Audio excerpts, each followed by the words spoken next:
induction if we already have the star connection? And examples? Well, what I was talking before, that in order for us to generate the voltage, in order for us to transmit the voltage over the long transmission lines, we need to have a particular system, and that system, we started with a star that has the 3 line voltages and the neutral. But why we need a delta system? Well, the specific answer to that question is, if we want to achieve or want to operate the machine, a 3-phase machine at maximum power capacity, then we need to supply the full voltages. So in the delta system, the line voltage is equal to the phase voltage. In the star system, it is the line voltage is equal to square root 3 times the phase voltage. So your phase voltage would be distributed.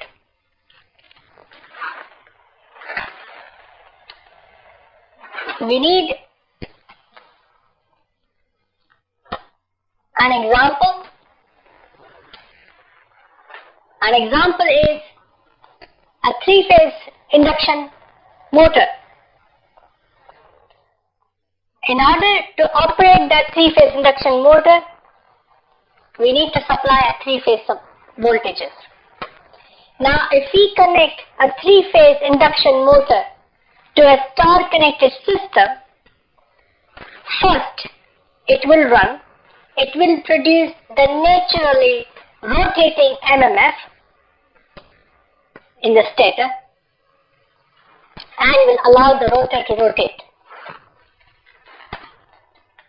Second, the same 3-phase induction motor will never achieve its maximum speed and maximum torque. Why? Because the phase voltages are equal to the line voltages divided by the square root 3. But the star connection is very useful, because if we operate the 3-phase induction motor with a reduced voltage, then the problem of inrush current would be reduced. Now, we discussed about the inrush current in our class, that inrush current has to do with the induction coil. The problem is, when a current flows through an inductor, it produces the magnetic field, and it would also have the self-inductance within it, and it will have its own back EMF, induced EMF. So that will take time to generate that back EMF. So let's suppose in the first 10 milliseconds of the operation of a 3-phase induction motor, the inrush current would be higher, let's suppose 7 to 8 times higher than the full load current. So the star connection would actually supply less voltages to reduce the inrush current, but the machine would never achieve its full capacity, means full torque, full speed. That's why we need a delta connection. A delta connection, we have the line voltage is equal to the phase voltage. It would operate at its maximum speed, maximum torque. But now you might be asking or thinking, why we need star connection at the first place? Why not to only have a delta connection? Well, if we do connect our 3-phase induction motor to a delta connection, then there would be a problem of inrush current, means the current would be 8 times, for example, more than the rated current. Let's suppose the rated current for a three-phase induction motor for its full capacity is 10 amperes. The machine and the conductors must handle about 80 amperes of inrush current. That is possible if we were to use the large size conductors and if we were to use the large size circuit breakers. But that will incur the cost to the design of the machine, and it's a bad engineering. So what we do, we use a star and delta connection mechanism to operate three-phase loads. This is a traditional approach. In the modern approach, we use energy converters and drives to precisely control the voltage at a precise time to operate the load and to reduce the inrush current. That is to do with the power electronics. But star delta connections are still quite famous in electrical engineering because we still use them. In other words, a three-phase induction motor must be first connected to a star connection to have reduced voltage in order to have the reduced inrush current. And after a particular period of time, let's suppose 5 seconds, 10 seconds, then it can be converted to the delta connection to operate the machine at its full capacity. Means achieving the maximum possible torque and maximum possible speed.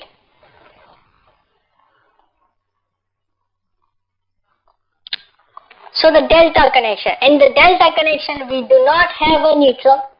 The line voltages are equal to the phase voltages, but the line currents are equal to the square root 3 times the phase current.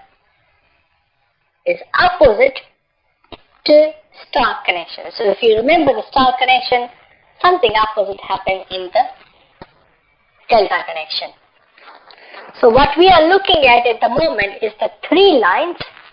Let's suppose line A, line B, line C has 3 different voltages or same voltages at different angles. We have a delta connected load. The load has particular impedance, so we say here ZP, ZP, ZP. If all impedances are equal, that means the system is balanced. If the impedances are different, that means the system is unbalanced. We will be applying the same equations to both systems. Now, with these 2 equations, VL is equal to VP, VIL is equal to square root 3 times IP, we will only be able to achieve the magnitude, not the angles. We are interested in angles and the magnitude in polar form representation of the voltages and the currents. Now this is the summary of the balanced delta connected system, which is useful when we complete all of this video lecture. When we try to attempt solving the tutorial question, this slide will be quite useful. That says the same thing, but we are going to keep at this particular moment of a video lecture these points, the active power, the apparent power, and the reactive power in 3-phase. We will be talking about these things later on in this part of the video. So, at the moment, we are interested in only voltages and the currents. And we are going to practice this as much as we can before we deal with the power equations. Now, this is the Phasor diagram, similar to the Phasor diagram that we have seen in the star connection. But in this case, we have the same line voltage and same phase current at the same angles.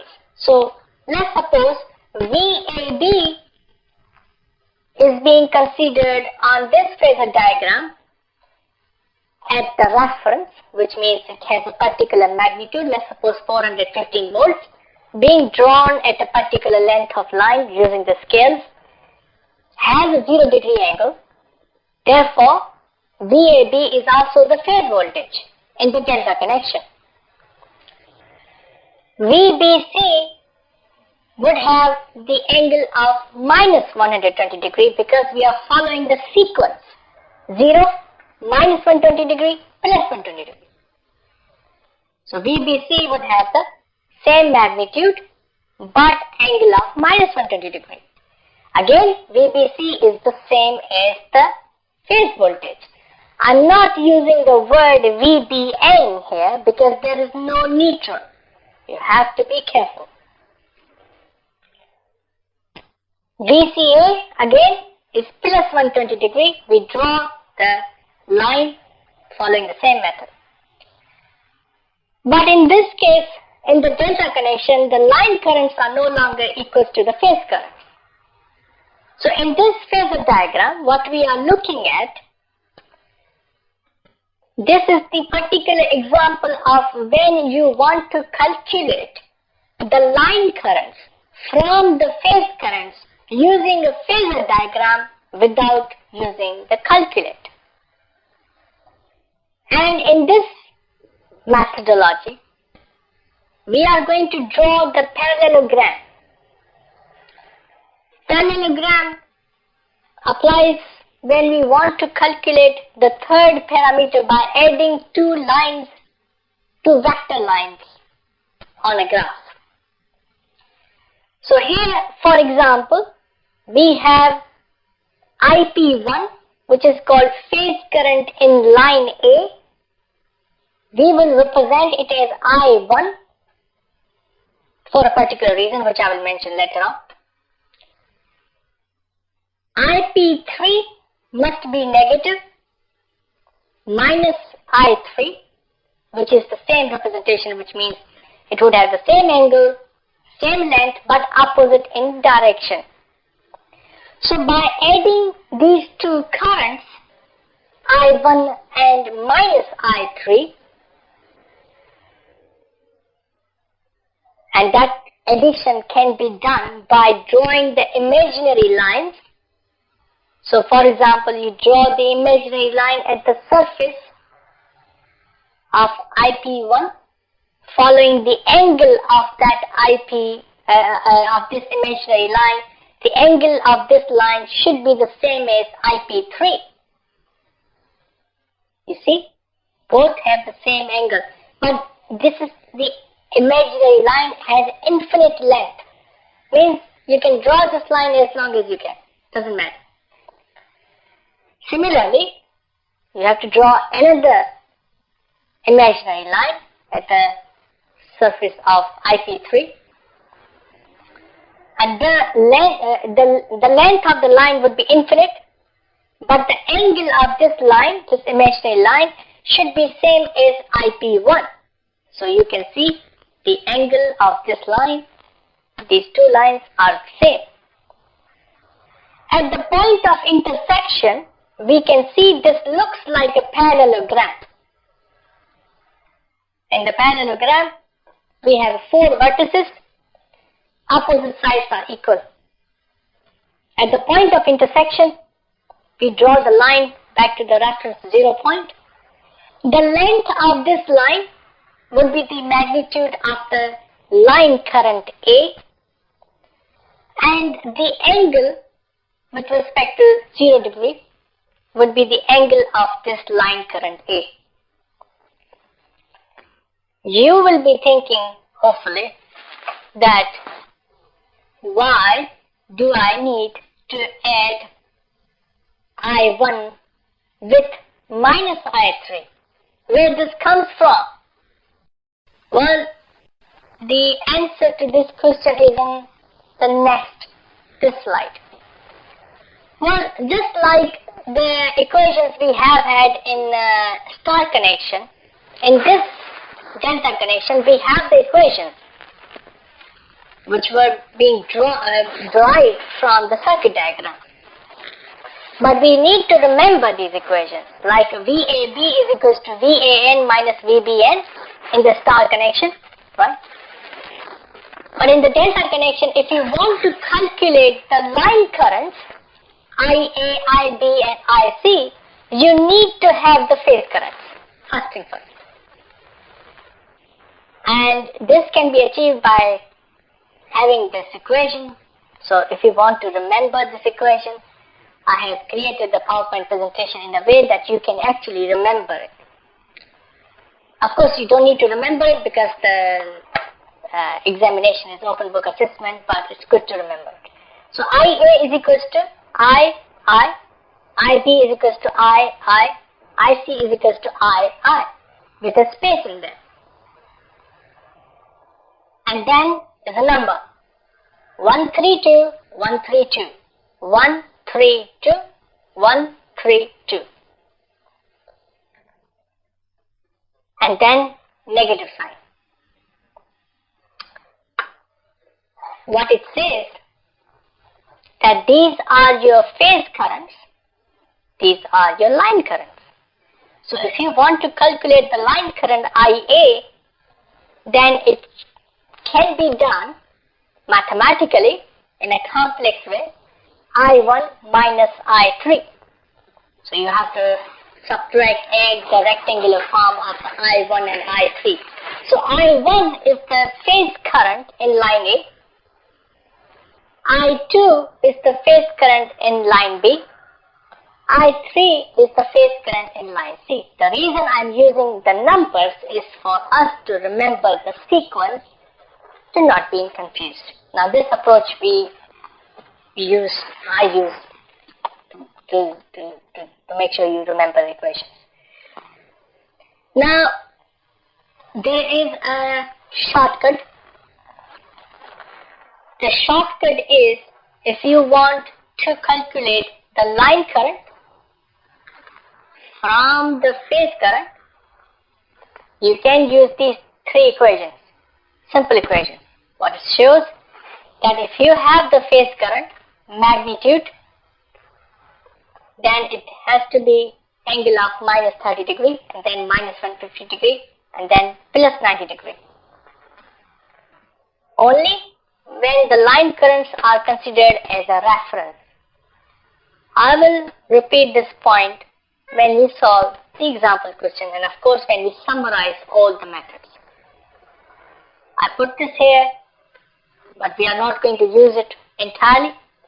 Our approach is to focus on this equation. Example number 2.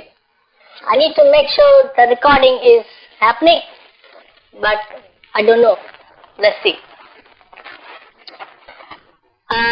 One of the big problems with the technology is that you never know when it stops working. It happens a number of times. So this is the example 2 question on balanced delta connected system. What we are looking at this point is that it is a delta connected load to the 3 separate lines A, B, C. We have Z1, Z2, Z3, 3 impedances. Because it is the example question for the balanced delta connected system, we must make an assumption that Z1 must be equal to Z2, must be equal to Z3. All impedances should be equal if it is a balanced circuit. Now, let's read the data, input variables. Given that VAB is equals to 415 angle of 0 degree volts. What it means? It means that VAB in the delta is the same as phase voltage. So this is the representation of the line voltage, but it is the same as the phase voltage in the delta connection because we are solving the example 2 for the delta connection. Similarly, VBC is 415 volts, angle of minus 120 degree. So that's the same voltage for the phase voltage. Similarly, VCA is 415 angle of 120 degree, is the same phase voltage as well. We have the phase impedance is equal because all impedances are equal. Now let's calculate the current flow in each phase. Now how can we calculate the current flow in each phase if you have the impedance and if you have the phase voltage? We use our famous friend Ohm's law, V is equals to IZ. But in this, I must be phase, Z is phase, voltage must be phase. So we are going to use the Ohm's law to calculate the current I1 in line A. We have the equation VAB divided by ZA. Since VAB is the phase voltage in the delta, same as the line, but we use the word phase voltage because it actually helps. When you are using the same equation in the star connection, you must use the phase values. Because otherwise, if you mix up with the line and phase voltages, it will give you fantastic answer that will give you 0 marks. So make sure you don't do it. These are all phase values. So VAB divided by ZA, that's 415, angle of 0 degree, impedance is the same. We do a simple division, it gives you the magnitude of the current and the angle of the current. Now this is your I1. Similarly, I2 is equals to VBC divided by ZB. Since ZB is the same, VBC is the phase voltage, we divide it, we get the 8.3, again, angle of minus 156.87 degree amperes, the similar order. I3 is equals to VCA divided by ZC, again we divide them, we get the current. Now because the impedances are equal, your magnitude for the current would be the same. If it is an unbalanced delta connected system, the impedances would be different, therefore the currents would be different. So our equations, methodology would be the same, whether it is a balanced or unbalanced system. Now, part B says calculate the line currents. Now, after having the phase currents, we can calculate the line currents using this equation. So, you have I1, I3, I2, I1, I3, I2. We use these simple subtraction of these two currents individually to calculate the line currents I1, IA, IB, IC. So let's do it. IA is equals to I1 minus I3. So if you are using a calculator, it can be done in a one step using FX991ES. But if you are using a GTX type of calculator, then you have to convert into a rectangular form, which I have used that same approach here. I1 must be converted into rectangular form. Similarly, I3 must be converted into rectangular form. We do a simple subtraction. This gives you your answer in rectangular form. You convert final rectangular form into polar form. This gives you IA line current. Similarly, IB line current in line B is equals to I2 minus I1. Similarly, IC is equals to I3 minus I2. So this is the part B where we can actually calculate the line currents from the phase current. Means you must have the phase current before you use these equations. Now, the part 2 of this example 2 says draw a scaled phasor diagram showing line voltage and line and phase current. It did not say calculate the line current from the phase current. If it says calculate the line current from the phase current by drawing a phasor diagram, then it would look like this. Now this is just one part of the answer. If it says that. But the example question did not say that. The example question says draw a scaled phasor diagram showing the line voltage and line and phase current. So that would be the simple sketch of the voltage lines following the angles, VAB, VBC, VCA angles, and showing the phase and line current by following their angles and the magnitude with a particular scale. You choose your own scale. So this part C is similar to example number 1, part 2. But of course, in that example, you have a different voltages, but in this one, you will have a different current. Under the same lines. This is the summary of balanced and unbalanced delta connected system. So what happens in the delta connection? There is no neutral. If it is a balanced, that means all impedances are equal. If it is unbalanced, which means any one or all of the impedances are not equal to each other. Whether it is a balanced or unbalanced, we are going to use the same equation for the delta connected system. So the line voltage is equal to phase voltage, line current is equal to square root 3 times the phase current. This will give you the magnitude, not the angles. In order to get the angles, you must use the appropriate method, which we have already discussed.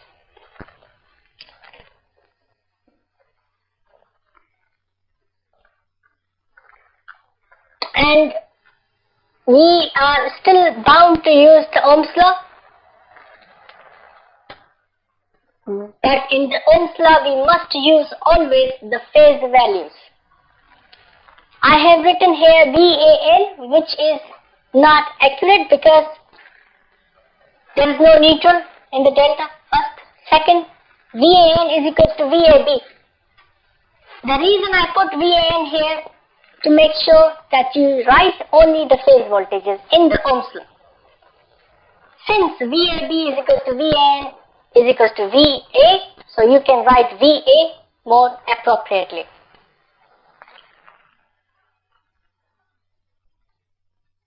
In order to calculate the line currents from phase currents, first you need to have the phase currents. So let's suppose you have the phase currents, and we don't need to write N here, which I have deleted that. This I usually do when I write to explain things, but this is simply the I1, I2 and I3, for example, which I have written I1, 2, 3. If you have the phase currents by using Ohm's law, which we have done in the example 2, then you can use this method. 132, 132, and then you can calculate the line currents. That's the code. In case if the line currents IA, IB and IC are considered as reference, then you cannot use this. Because if you have the line currents IA, IB and IC, then I will be asking you probably calculate the phase currents I1, I2 and I3. So these equations will not be useful. In that situation, which hopefully would not happen, in that situation, you can calculate I1 is equals to IAB, which is the line current, divided by square root 3 times the angle of minus 30 degree. So minus 30 degree, minus 30 degree, minus 30 degree. This is the shortcut or easier way to calculate the phase currents from line currents. Remember, I'm deliberately writing IAN, but it is actually I1, I2 and I3 respectively. You must be using 1, 2, 3. Now, I was talking about before the star and delta connections, and there were sections like power, active power, apparent power, reactive power. And I said I will be explaining these things separately. Well, we do know what is active power, what is reactive power or apparent power. I can repeat now that the active power is the amount of power consumed in the circuit. The reactive power is the amount of power not consumed but stored either in terms of electromagnetic field or electrostatic field. The apparent power is the total power either dissipated, consumed or stored within the circuit. In the three-phase, it's the same thing, but because you have the three separate voltages, it would have the three separate currents. That means it would have a three separate powers. So this is the section where we are analyzing the power in three-phase loads. You do remember the equation for the active power, which is P is equals to VI cos of theta. Theta is the angle between the voltage and the current. The reactive power is Q is equals to VI sine of theta. Theta is the angle between the voltage and current.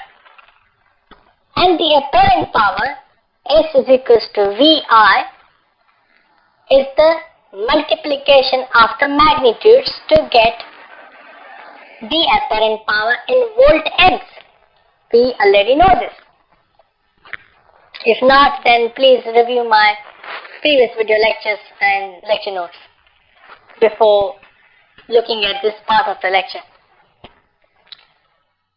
Now, we have to distinguish whether the power is balanced or unbalanced. So let's start with the balanced star connection. In the balanced star connection, as everybody knows hopefully or remembers it, that all impedances are equal. If all impedances are equal, that means the current magnitude would be the same. So, in other words, if the circuit is star connected and if the circuit is balanced, you can use the active power equation to calculate the active power or real power or true power, all same thing, by simply multiplying 3 to that equation. But now the question is, which voltage, which currents? Now we have a line voltage, line currents, phase voltage, phase currents. In the star connection, the phase current and line currents are the same, but the phase and line voltages are different. So if you are calculating the three-phase active power, you need to make sure which voltage to use. So the first equation is P is equals to 3 times the phase voltage times the phase current times the cos of theta. This equation, P is equals to 3 times Vp times Ip times cos of theta, is only valid to a balanced circuit, balanced star-connected circuit, for example. You can use any of the phase voltage, any of the phase currents or line currents in the star connection, as long as you are consistent. For example, if you are dealing with VAN times IA, you cannot say VAN times IB cos of theta. This will give you a wrong answer. So it must be consistent. So in order to use this equation, you make sure that you are using the phase voltages and phase currents. But what if you do not have the phase currents and phase voltages in the star connection? What if you have the line voltage and line currents? Since in the star connection, currents doesn't make any difference, but the voltages does.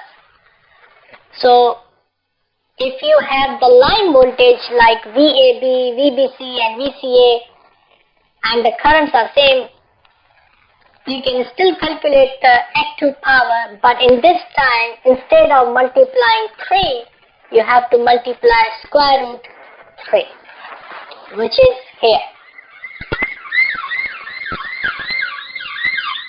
Make sure you are looking at the equations like this.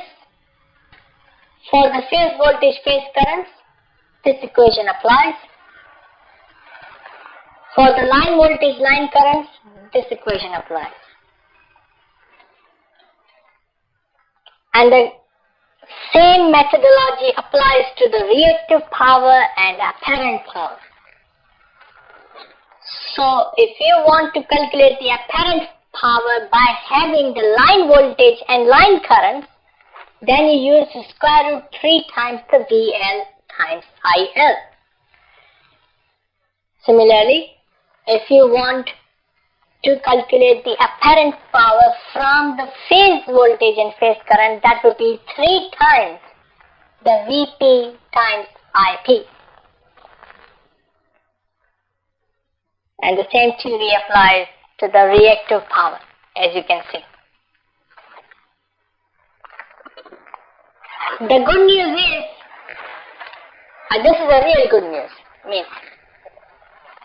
the power equations applied in the balanced star connection, such as active power, reactive power and apparent power, the same equations can be applied in the delta balanced system.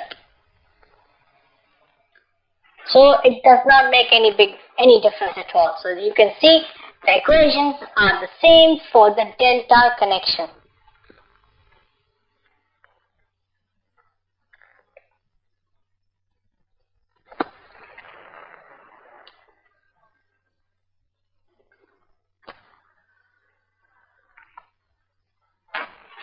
Just want to make sure that something wrong happened, but in the delta connection, the same equations for the 3-phase active power, 3-phase reactive power and 3-phase apparent power will be applied if the circuit is balanced. Now you do know what the balance actually means.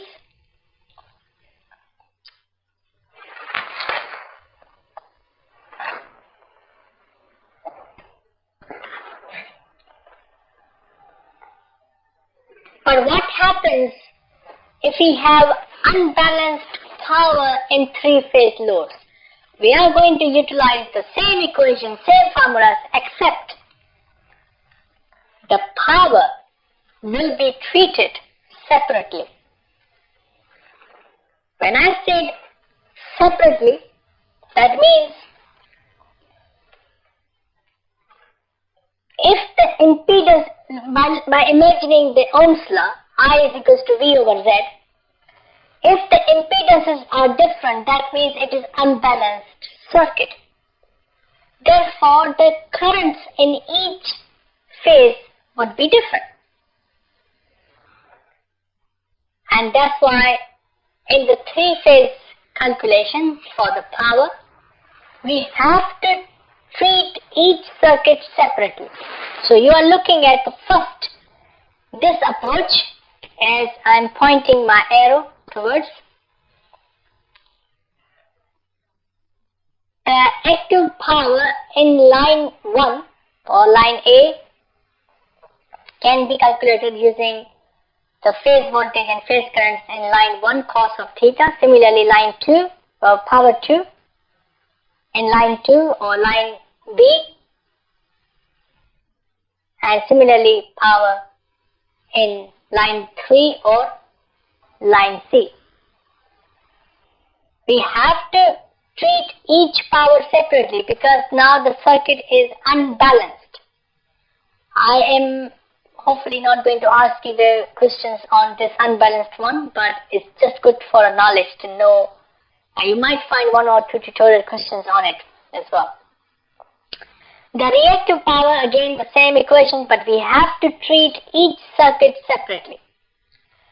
If you do not want to use this method, because it will consume a lot of time, then it is possible for us to use the method that we already know, S is equals to VI conjugate. But in this I conjugate, we have to negate the angle of the phase current, and we have to consider both angles and magnitudes for each apparent power separately. So S1 is equals to VP1 times IP1 conjugate. S2 is equals to VP2 times IP2 conjugate. Similarly, S3 is equals to VP3 times IP3 conjugate. By multiplying this in polar form and then you convert into rectangular form, this will give you the active power and reactive power like this in a few steps compared to this approach.